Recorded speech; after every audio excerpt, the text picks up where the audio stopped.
Hello, everyone. Today's Engage for Missouri webinar, I'm going to talk about my ongoing research on changing risk perception and behavior in response to COVID-19. First, I'd like to give some background literature information here. And we all know that human society is facing increasing hazards and associated risks. So risk perception and related behavior constitute a fundamental research theme in risk analysis. Despite the inherent dynamic nature of risk events, the temporal dimension of risk perception and behavior has been understudied in current risk science literature. And longitudinal research in this field of study is largely lacking, and as previous studies mostly use cross-sectional research design and data. And existing empirical risk studies and have examined temporal changes in the perception of a range of social, technological, environmental, and health risks, such as transport accidents, wildfire damage, extreme rainfalls, and global climate change.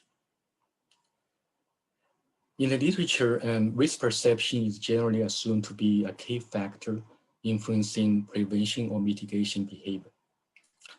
However, there are mixed findings on the relationship between risk perception and behavioral responses. This is partially due to the dominant cross-sectional approach in risk analysis. Also, relatively little is known about the relationship between changing risk perception and related behavior. So now we are all living in this global pandemic of COVID-19. In fact, infectious disease outbreaks provide a key setting for analyzing changing risk perception and behavioral responses. The main research objectives of this project are threefold. So first, to assess temporal change in major dimensions of perceived COVID-19 risk and behavioral response. Second, to explore the dynamic relationship between risk perception and behavior in response to COVID-19. And third, to analyze key factors influencing temporal changes in COVID-19 risk perception. And due to the limit of time, so in this presentation, I'm going to only focus on the first two research questions here.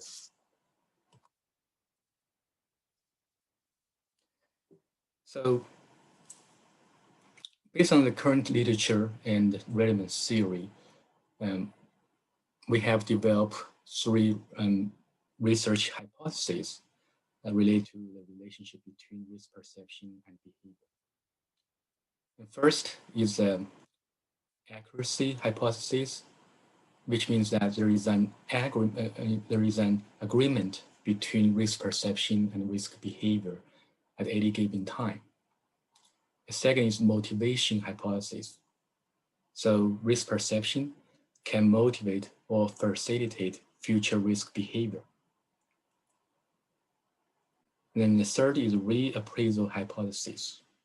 And risk behavior has a negative, according to the literature, mainly a negative feedback effect on risk perception over time. So you can see the first hypothesis is largely related to cross-sectional situation, and then motivation and reappraisal hypothesis involve some temporal dimensions here. And so far, there has been pretty abundant evidence related to the first and second hypothesis, but only limited empirical findings, to support the third hypothesis, which is the reappraisal hypothesis. So regarding our research methods, this research mainly uses online survey data. And starting in early March, so on March 9th, 2020, we began an online survey of people's perception and behavior related to COVID-19 in Missouri and surrounding states, Kansas, Iowa, Illinois, and Arkansas. The survey was administered using Qualtrics software and mainly distributed through social media such as Facebook, Twitter, and also university electronic listservs. We ran the survey for about 3 months, and so ended on June 9th, 2020. And in total, we received 7,530 completed surveys. In order to assess how attitudes and behavior related to COVID-19 might change over time, we also conducted 2 follow-up surveys with those respondents who indicated interest in the survey, in the resurvey, and left email address information in their initial responses. So we did the first resurvey from between May 19th to June 1st, and then the second resurvey or the third survey between July 13th to 31st. And this presentation mainly based on the panel survey data, which included about 2,000 respondents. So those respondents participated in all 3 surveys. And then among those 2,000 respondents, almost 51% were Missouri residents. And the research project was approved by MUIRB, so we got the approval before we actually started service. So measurement of major variables. The survey questions were mainly developed based on established measures and indicators in the disaster and risk science literature. So respondents were asked to describe the severity of COVID-19 in their city, in their state, and also the whole country, using a scale ranging from 1, not at all severe, to 5, very severe. And they also indicated their satisfaction or dissatisfaction with how the COVID-19 issue was managed by a number of entities, such as school districts, employers, all schools for those respondents who were students, healthcare providers, and government at all levels, city, county, state, and federal. So responses range from 1 very dissatisfied to 5 very satisfied. And key dimensions of perceived COVID-19 risks were measured by asking respondents to describe their perceived likelihood of infection and perceived potential harmfulness if infected, and their level of anxiety. And also using a 1 to 5 point scale. So from 1, very unlikely, not at all harmful, or not at all anxious, to 5, very likely, very harmful, and very anxious. So the 3 dimensions, the first 2 were more related to cognitive dimension of risk perception, and third one, level of anxiety, was more related to the emotional side of our risk perception. And for other major variables like knowledge about COVID-19 and source of information about COVID-19 and preventive actions, we used mostly dichotomous variables to measure those issues. So first, knowledge about COVID-19, we use a series of 5 true or false questions, and then we recoded the answers to 0 incorrect and 5 correct.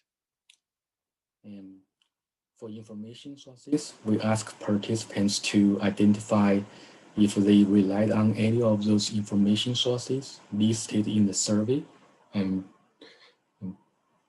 like including newspapers, radio, internet, social media, and healthcare providers, and federal government. So in total, actually we have 13 major information sources.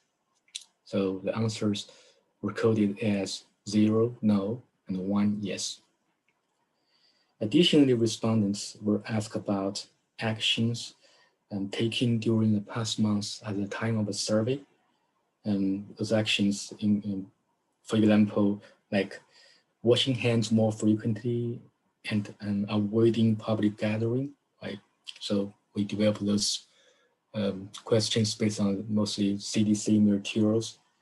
And also the answers were coded as 0, no, and 1, yes. The survey ended with several questions related to the private, personal characteristics of respondents, including age, gender, race, education, political review, and income.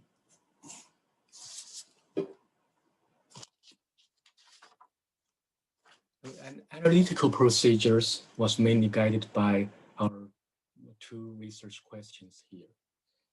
And so first we created several compositive variables, using the sum of those dichotomous measures about knowledge, information sources, and preventive actions. So it's like a knowledge index and total number of information sources and total number of preventive actions.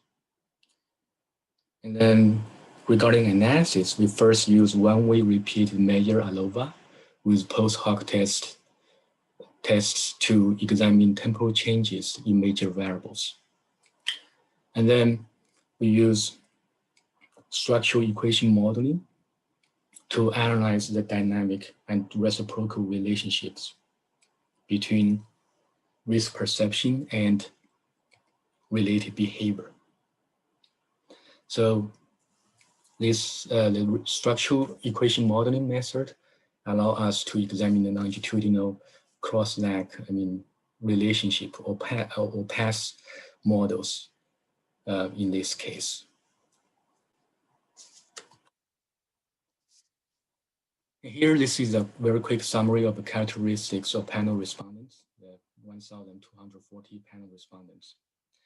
So mean age is about 45, and about 72% of respondents were female, and majority of respondents were white, and education level relatively high. So about 74% with bachelor's degree or higher degrees. Income level, almost 60% earned more than $50,000 in 2019.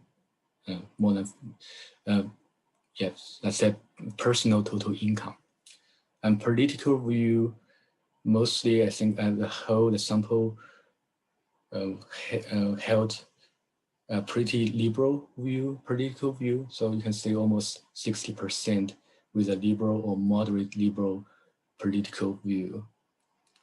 And in terms of length of residence, on average, respondents live in their city or town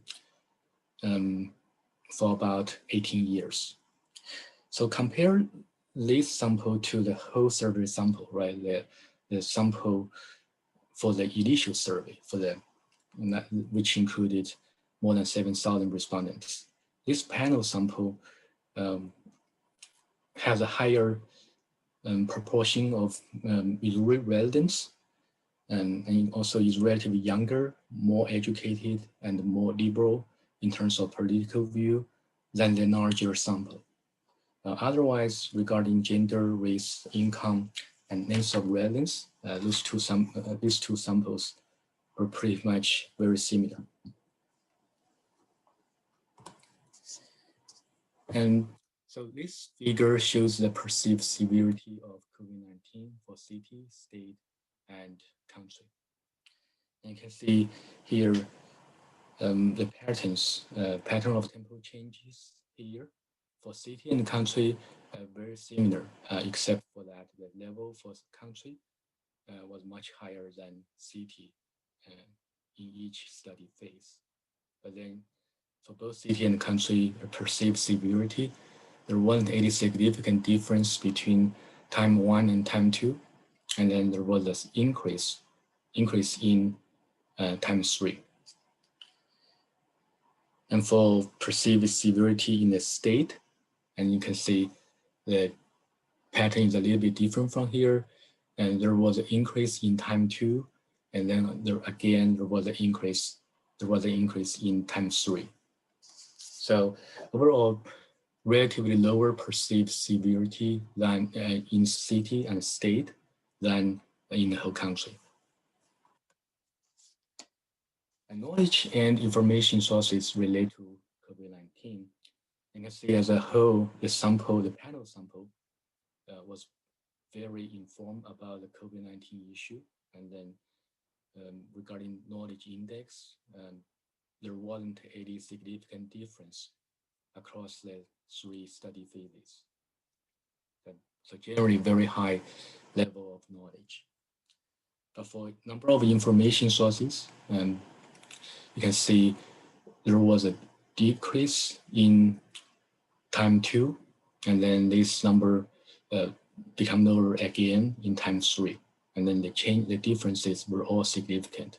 So you may see this is an evidence probably for COVID-19 information fatigue. I mean, over time, right? From first times 1 through time 2 and through time 3. So generally, total number of information sources declined over time. And satisfaction with management entities. So this figure shows the results for selected entities. And you can see for school districts and city government, the pattern is very similar. So was no significant difference in time 1, and time 2. And then in time 3, satisfaction actually decreased. And this pattern is also similar, generally the same for employers or schools and for county government. For local healthcare providers, the temporal change pattern was somewhat different. You can see first, the general respondents were most satisfied with local healthcare providers, and then the satisfaction level was relatively higher in time 2 than in other 2 study phases. So it increased in time 2, and then but reduced a bit in time 3. And then for state government and federal government, you can see largely, if we take consideration of all 3 phases, largely respondents were not very satisfied with those entities. And also the level of satisfaction become even lower over time. And so, and for risk perception indicators, and then for the 3 dimensions, there were some differences in terms of the trends of change. And for perceived likelihood of infection, and you can see there was a decrease in time 2, but then the level of perceived likelihood increased again in time 3. And probably because in time 3, you can think about that time there was a research of COVID-19 outbreak across the whole country. Okay, that might be the explanation. And for perceived harmfulness, if infected, and there wasn't a significant difference between time 1 and time 2, and then the level or perceived harmfulness actually also increased at time 3. And anxiety level, there was a decrease in time 2. So, and the first, but then like the other 2 dimensions at time 3, level of anxiety significantly increased. Yeah, largely probably due to the research of COVID-19 cases. And for number of preventive actions, overall, you can see the level of actions or activeness was pretty high in all study phases. And statistically, there was an increase in time 2, and then time 3, the level of actions somewhat reduced, and so from the previous level in time 2. But then statistically, there was a significant difference between the levels in these 3 study phases. So here, this graph shows the first structural equation model, or the past model, related to the relationship between perceived likelihood and of infection and action. So this is actually a reduced model. So first we started with the full model, and then we remove those insignificant links or paths, and then we got this reduced model. So the analysis revealed strong temporal autoregressive links for both indicators. And also these 2 variables were positively related with each other in both phase 1 and phase 3. So we have both autocorrelations and then within time correlations. Additionally, the model identified significant cross-lag effects between perceived likelihood and preventive action. And then you can see here, so regression paths from perceived likelihood in phase 1 and phase 2 to action so phase 1 and phase 2 to action in phase 2 and phase 3. And also regression paths from action in phase 1 and phase 2 to perceived likelihood in time 2 and time 3 respectively. And finally, the path from action in phase 1 to perceived likelihood in phase 3. I mean, all those links and regression paths were statistically significant. And all those, you can see numbers here, like all the regression estimates were positive, except for the, for the links, for the path from action at time 1 to perceived likelihood time 3. And that one you can see that's a negative number there. So minus 0.38. And all those numbers, they are unstandardized coefficients, like the unstandardized coefficients in general in regression and in regression models. And overall, you can see the major model fit measures like chi-square, RMSEA, and the CFI index. They were all considerably above desired thresholds. So they're suggesting a very a satisfactory model fitness. And then this model is for the relationship between perceived potential harmfulness and preventive action. I can say generally the pattern is similar here. These 2 indicators also showed like both significant temporal autocorrelations and within time positive correlations between them. And here you can see actually here the 2 indicators were also were positively related, in all three phases, right? And here you can see phase 1, phase 2, and phase 3. They were all correlated. Again, there are also very strong cross-neg effects between action and perceived harmfulness across time. I can see here all the numbers, all the efficient estimates actually positive, except for the effect of action at time 1 on perceived harmfulness at time 2, at time 3. Again, we have like pretty good model fit statistics here for this model. And finally, you can see the model for level of anxiety and action. So exactly the same pattern as the previous one. And so significant autocorrelations, within time correlations, and also strong reciprocal relations between the two across time. And so the second and third model were just kind of like identical, but then overall, I think the three models, were pretty similar in terms of the general patterns of relations between the two variables.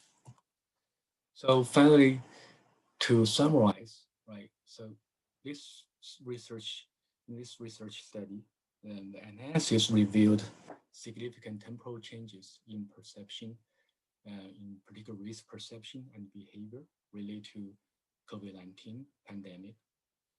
And the past analysis, past models exhibited significant correlations between COVID-19 risk perception and behavior. So particularly within time correlation, as well as strong across time relations between different dimensions, all three dimensions of risk perception and preventive actions. So generally, we have evidence for supporting all three hypotheses, like accuracy, motivation, and reappraisal hypothesis, right? Remember, we have that negative effect, negative regressive estimate from action at time 1 to the 3 risk perception dimension at time 3. And so what are the implications of this research? So largely we have two. So first, I think regarding the relationship between risk perception and risk behavior, right? Our analysis actually suggests, perceived COVID-19 risk is indeed an important determinant of preventive actions. So the implication for practice is that so measures to increase people's awareness of or concern about COVID-19 risks should be helpful in promoting preventive actions. And second, so like relate to the dynamics of risk perception and risk behavior.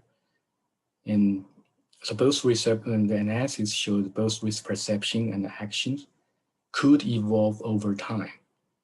And then the two also had a dynamic relationship. So their relationship could also, be changing over time. Therefore, health risk management can benefit, from a dynamics perspective. And so community health management entities should track changing risk perception and action, and then adjust accordingly the risk communication and preparedness strategies. So in particular, as activities, as level of actions, right, may have a negative feedback on risk perception. So special attention is needed for reinforcing cognitive and behavioral responses to health risks, to COVID-19 and other health risks over time. So finally, I am here. I'd like to acknowledge research assistance provided by my graduate students, Christine Sanders, Yadur Crescito, Mu Cyclone, and Eddie Prentice. And we also would like to especially thank the time of those participating residents from the study regions from all 5 states. And then here, this regarding funding, this research was funded by Missouri Foundation for Health, partially funded by them, and also mainly funded by Division of Applied Social Sciences. And again, thank you very much for your attention. So if you have any questions, and here's my email, and so feel free to get in touch. And thanks again. Have a nice day.